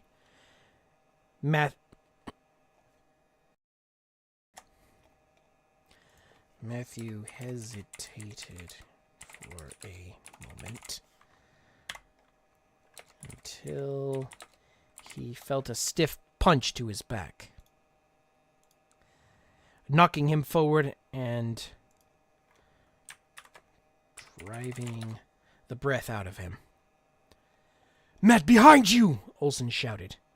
Wind curled around Matthew as he stood and swung behind him, splitting a second vine coming at him. Helen teleported to Jack, pulling him from the water, then teleported to Jenny. With a quick wipe of his face, Jack launched into the Slime King as a horizontal corkscrew, exploding part of his body. Jenny reached for her crossbow and took aim and aimed at the slime where Jack had hit. 3 rings of mana encircled the bolt, creating a shock wave as it fired. Creating a shockwave as it fired into the slime, further exploding its body. Olsen rushed behind Jenny, drawing his dagger and obliterating a rush of vines that aimed at her. Meanwhile, Helen appeared beside her, placing a glowing green hand on her shoulder. Hurry it up! I can't keep this going forever! Olsen commanded, his dagger becoming another whirl of metal and mana. Just hold them back a while longer! Jenny's nerves were shocked into short-circuiting. Just hold them back a while longer. Jenny's nerves were shocked into short-circuiting. I can heal it, but it'll take a bit. Forget me! We need to take care of the Slime King! Jenny shouted, shoving away Helen's hand and grabbing her crossbow again. Matthew sheathed his gladius and drew the scimitar from across his back, light gathering at the hilt before bursting and propelling it through the Slime King's body. Another shiver ran down Olsen's spine, snapping his attention behind him to see the Slime King's body compress. "He's gonna jump!" Olsen shouted. Jack leapt back, compressing Mana between his hands and into a grenade, pulling the pin with his teeth and lobbing it under the blob as it left the ground. Mana gathered in Jenny's crossbow to form a bolt as rings surrounded it, again firing it with a shockwave, knocking the slime off center. Helen focused on the head of her staff, casting a frosty spell on the water, creating a tall spear of ice just as Jack's grenade landed in the water. Where Jack's grenade landed in the water. The Slime King landed on the spear, driving deep into his body as the grenade detonated. The Slime King's body exploded, hurling globules of slime and shards of ice in all directions, some of which sliced through their skin. Matthew, Jack, and Jenny all hissed through their teeth as they examined the razor-thin cuts on their arms, faces, and legs. "Okay, good plan, but next time, let's try to find cover before we get showered in ice," Jack called. Helen huffed to herself, once again calling on her healing magic to reset Jenny's nerves and heal all of their small cuts. All of their minor cuts.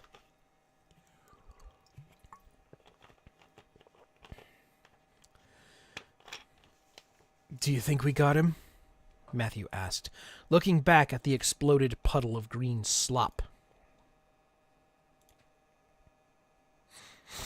"I don't think so. Look," said Olsen, pointing out that the slime was pulling itself back together. Jenny nocked an arrow and was beginning to draw when a vine wrapped around her.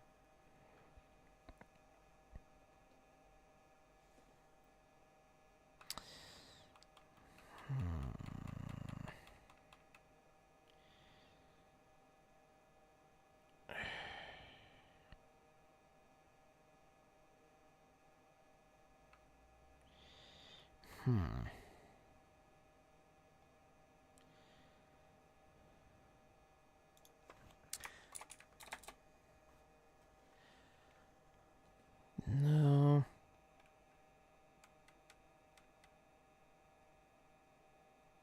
Oh, wait, okay. Matthew reached back for his scimitar.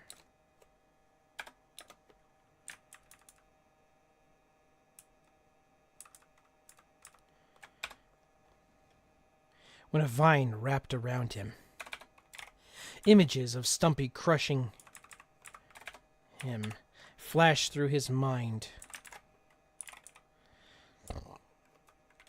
as he felt the vines wrap tighter around him. Ghost pains in his chest and arms pulsed, remembering the feeling of his bones giving under the pressure.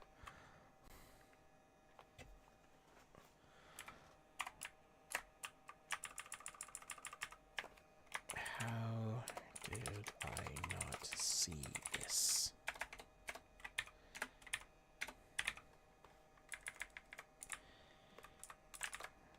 Matthew thought, until Olsen cut apart the vines in a hazy blue blur.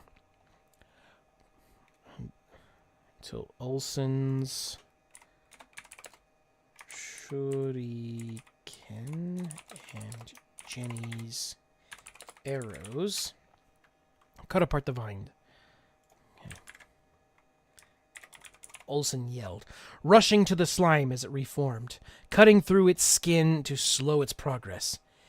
Red flames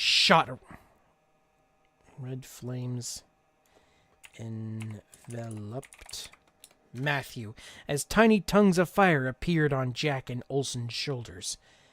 Matthew's scimitar roared with power, swinging hard enough to split a chunk from the Slime King. But he felt a wave of exhaustion come over him. What the heck was that? He thought, only to be thrown aside as a root tossed him into a nearby tree, leaving him gasping for air on the ground. Helen drove her hands forward, freezing the two parts Matthew had cut in place. Jack drew his pistol, backing away from the Slime King and firing at one of his eyes. Olsen jumped to the surrounding trees, using them to accelerate his movements, cutting the Slime King's body and throwing flaming shuriken at his jelly-like body. Jenny fired as she ran, as she strafed around his body, using a combination of her spine arrow and bomb arrow to punch through portions of his body.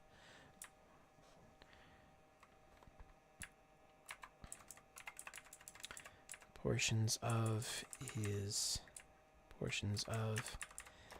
the gooey mass. Here we go.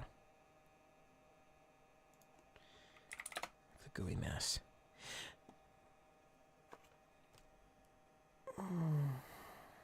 Okay. Helen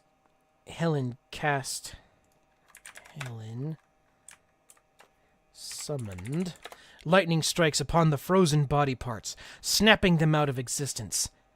At the end of their volley, the slime kick looked more like melting jello.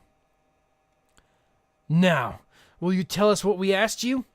Jack asked, reloading his pistol and snapping the cylinder shut.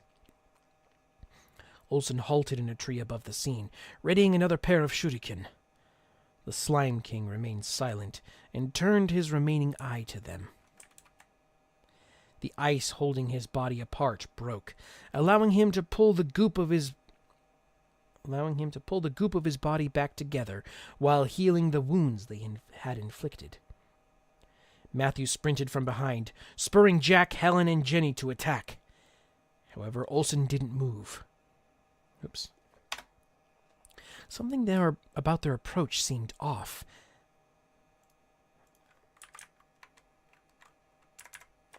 Thinking back to what Grendel said before they left. Many things are different, but some are similar. That one thought kept repeating in his mind. What was so different about this slime than all the other slimes he had faced while training? Granted, their training was against monocreations, but even they had the attributes of any regular slime. What were they missing? And how was the Slime King different from the one he knew about in the game? Everyone, retreat and regroup, Olsen called.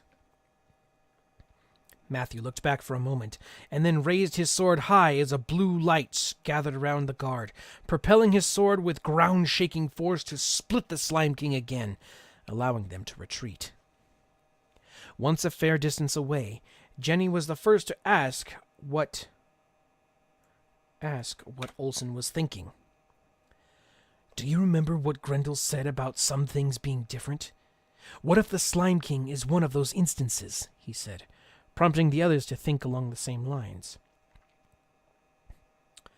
Now that I think about it, the one thing seemed different about the Slime King here.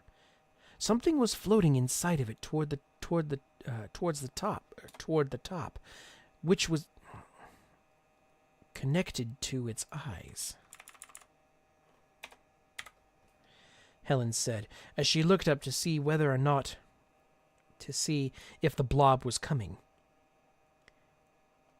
Jenny noticed Matthew breathing harder, leaning against a crook of roots. She went to him and touched his shoulder, wincing as she reached. Hey, you all right? She asked. Matthew rolled his head to face her. I don't know. I used some of the crystal power, but it wore me out just after one use. Helen overheard him and placed a hand on his arm as a pulse of magic flowed through his body. You've used up a lot of your mana. That could have a lot to do with it. My grandfather told me that the closer you get to running out of mana, the more easily you get winded. And from what I've come to understand about the crystal's power, it is much more potent than mana, so as a result, ends up using much more of your body's energy to wield it.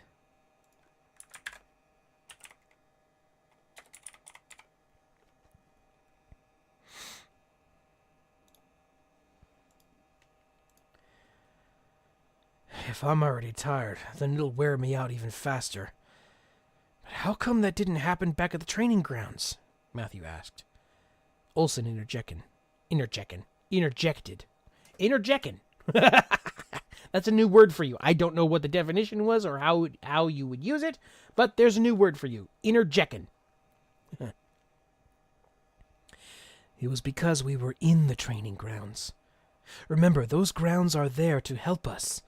We're out here in the real world with no support. Speaking of mana, I'm running a little low myself. I think I have a few attacks and maybe one big one left.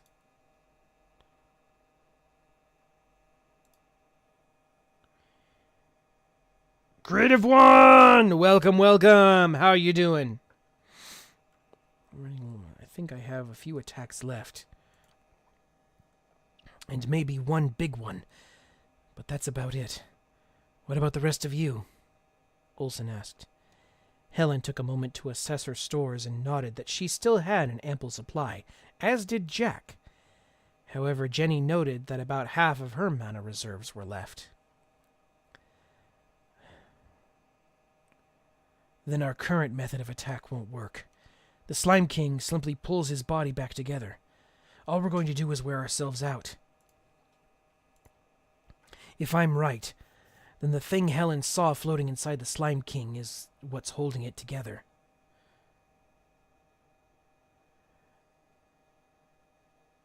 Nice! All right, Creative. Many salutes to you on your cleaning adventures, man.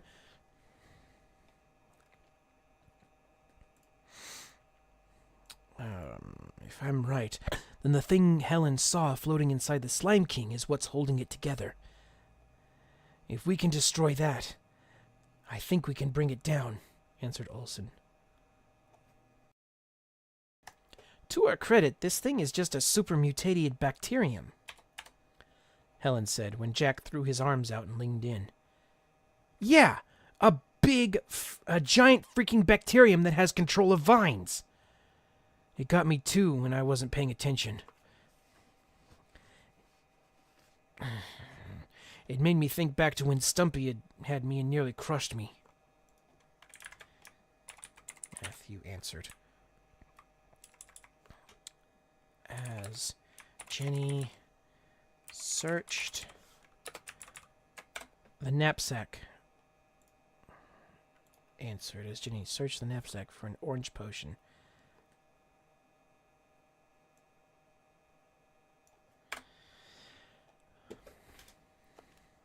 I'll make sure that doesn't happen again. But we need to focus on the mission. I'll make sure that doesn't happen again.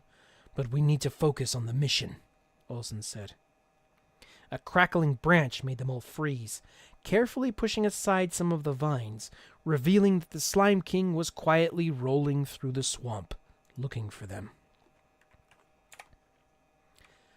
So what's the plan? Matthew whispered, after drinking a mouthful of potion and recovering some of his energy. Helen grabbed a stick, drawing up rude schematics to follow.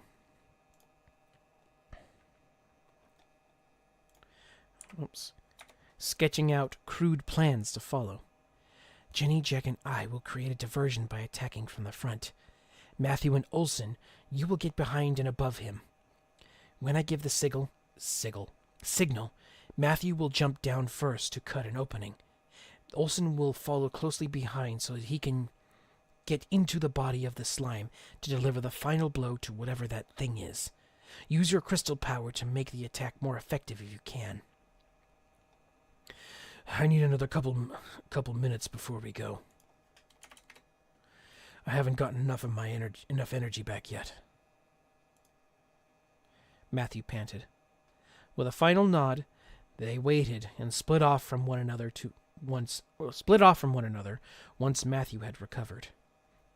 Matthew and Olsen crept as quietly as they could through the trees, while the others ran into the path of the Slime King. What is this now?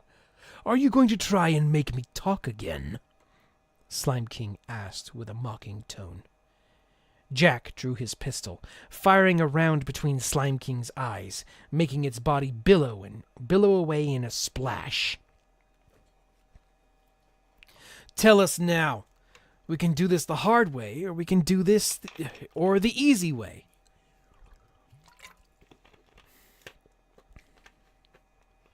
Jack smirked, his arms tensing, almost itching to fight. Sorry about that, guys. I didn't quite catch it in time.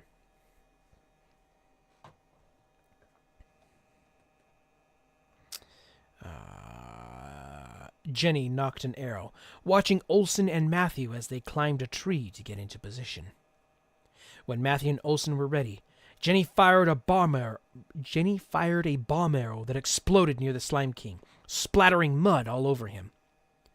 Gritting his teeth, the Slime King jumped high into the air, prompting Matthew and Olsen to hold onto the tree they stood on to keep their balance. Helen fired a frozen sacred arrow at the Slime King, causing him to shriek as a patch of his body splashed before being frozen. Once Matthew ensured his footing was secure, he scanned over the Slime King to confirm the existence of the cluster Helen had spoken of. When he did see it, he saw it wasn't just a command center. It was the Slime King's brain. Nerves intertwined throughout the goop, bobbing inside its body. Mana flared around Jack's fist as he threw a powerful punch, forcing the Slime King back, below the tree where Olsen and Matthew stood. "Now!" Helen shouted, freezing the ground around the Slime King to hold it in place. Matthew leaned forward, pushing himself off with enough force to nearly break the thick branch he stood on, followed by Olsen doing the same.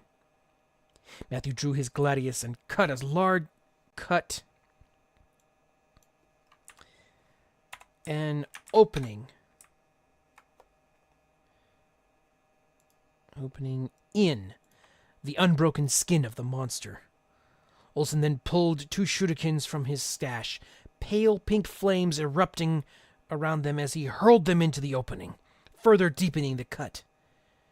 Just before diving through the opening, Olsen drew his dagger, plunging into the thick ooze of his body, aiming for the brain.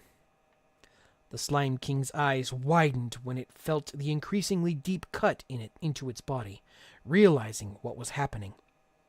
Quickly, it began closing the wound, catching Olsen in its thick body mere inches from its brain. I can't have you doing something like that. Your parents made me have to heal for over 20 years, but now I won't be so easily taken down. The long, slick hair from the brain began to growing, while it moved further into the center of its body. The hair broke through the top of his head and stood straight up with a glowing glob of its body.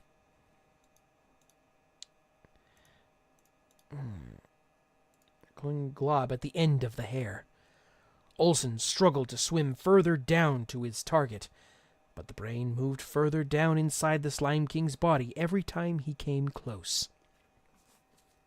Matthew tried to cut deeper to get to Olsen, but missed as he swam. But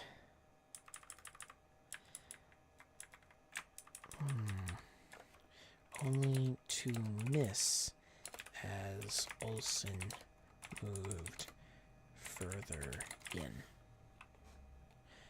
When the glob stopped glowing... Oh. There we go. There is our final stretch of the evening. So, for those of you who are here, how'd you do? How is stuff rolling? How much did you write? And for those of you not writing, how are the projects you worked on? How'd they go? How far have you gotten? Polka, if you're still here, how's the stew coming? And Creative, how goes your adventure in the cleaning?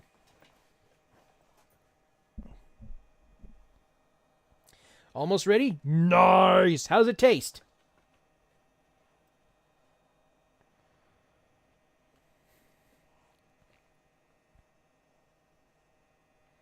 Yum, yum, yum. Yeah, I'm actually getting ready to have dinner myself. I'm going to be having myself some egg and cheese bagels for dinner. Basically, think like egg McMuffins you get like at McDonald's or something like that on a bagel. There used to be a local place where I live that would that had these things. They were called egg and cheese bagels. This place made fresh bagels every day. It was like a literal bagel shop, and it was the only one we knew of for like miles around. It was called Bagels or Bagels. Bagels are Bagels, I think it was. And you go in there, and they had all kinds of bagels.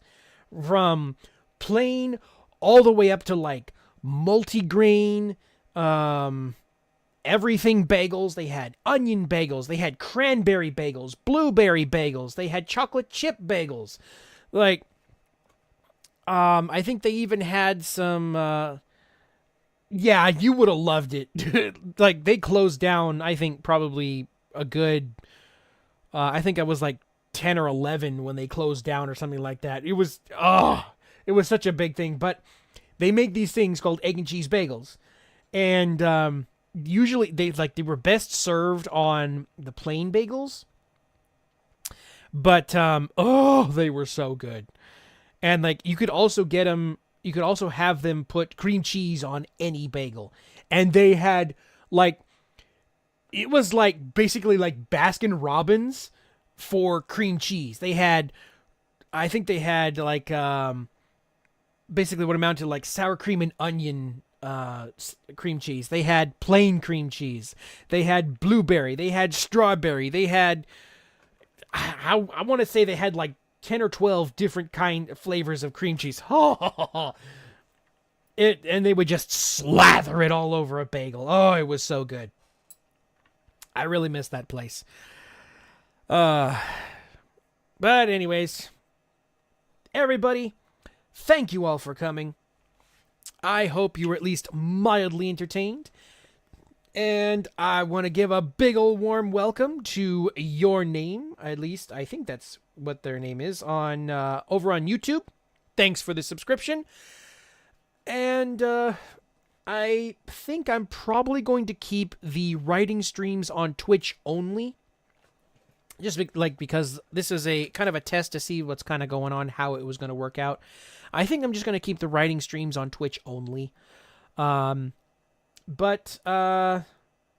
we shall see in the future. And then this coming Friday, starting at 7:30 p.m. Pacific Standard Time, over on Twitch only, for those of you who are watching on YouTube, I am going to be starting and opening up this stream for everybody to have their stories read live on stream. You guys get to be the stars of the stream, to have your stories read live by yours truly. And while I do some editing I'm probably going to go back and do some more of Maple Story, the novel Legends of Osiria. Chapter 6 is what I'm working on for that particular story. It requires a little bit more brain power because I kind of have to think. I have to actually write some things. Yeah, who knew? I'm actual writer having to write. Oh! But yeah, that's what I'll be working on. And then this week on Sunday, starting at 10:30 a.m. Pacific Standard Time, we shall be going through the Mo Xuan storyline. I don't have a picture of him yet, but that is the storyline we shall be going through next. I have a Burninator coupon that I managed to get, so we can like basically blast through all the levels to have more of the story open for us in one go. And I have a bunch of leveling potions available to me, so I should be able to have the entire storyline open for you. And yeah, and then next week we shall be doing some more writing. What exactly we're writing, I don't know yet, but we shall see. So I hope to see you on the next one.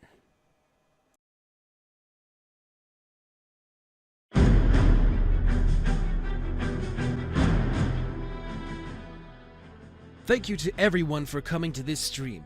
I hope you were at least mildly entertained by what you saw here, and I hope to see you again next time. If you want to make sure that you never ever miss a stream, be sure and hit that follow button so that you can be notified when I go live. If you'd like to see more from me, be sure and check out my YouTube channel where you can catch the audiobooks of Maple Story the novel Sacred Tears, Sly Cooper Rise of Vexen, or Arcane.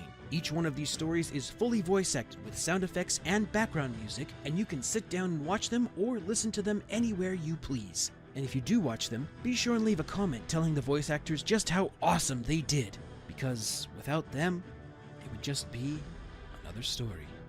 I hope to see you next time, so until then, my friends.